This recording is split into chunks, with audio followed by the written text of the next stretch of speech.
Avery. You have a white cap. What's the difference between yours? The white hat is this Higher rank? Department of Nebraska, you have Disabled American Veterans. Okay, thank you. I am Chuck Ogle, C-H-U-C-K-O-G-L-E. I am here to speak on behalf of the Nebraska Veterans Council, which is in strong opposition of LB935.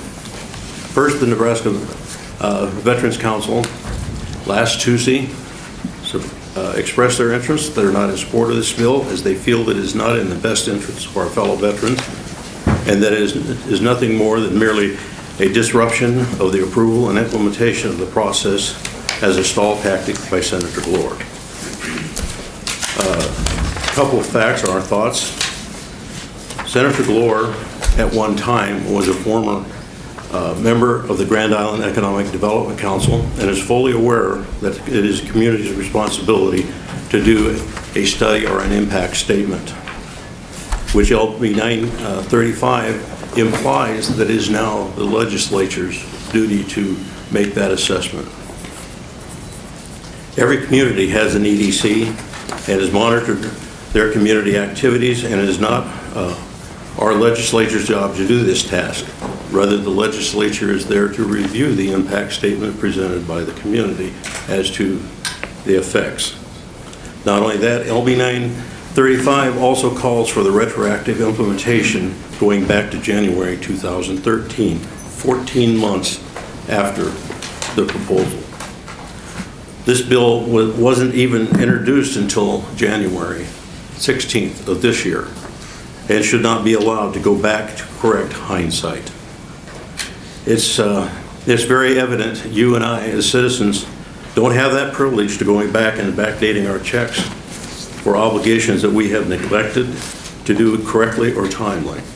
Therefore, the contractual obligation, our IRS or our state taxes that we've heard about, etc., we can't backdate that. It is, once it is done, it is done. The facts are the need for a veterans home was identified by legislature and approved in 2009. I believe that was Senator Glore's bill also. The funding for the development, the funding and the development process was made. It has been approved by the legislature. It has gone forth in 2013. All interested communities submitted their interest and was briefed in full of the process. The time frame to comply with presenting their best offer and best proposal was set. The submittal of proposals were equally evaluated, and the winning community was announced, as we've already heard, in July of 2013, which was 8 months ago.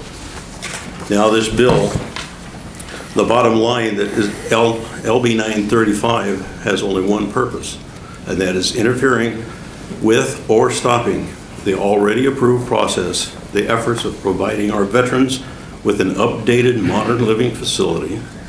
This bill only is cheating the veterans out of the privilege that they, excuse me, of having the best that they can and that we could provide for them.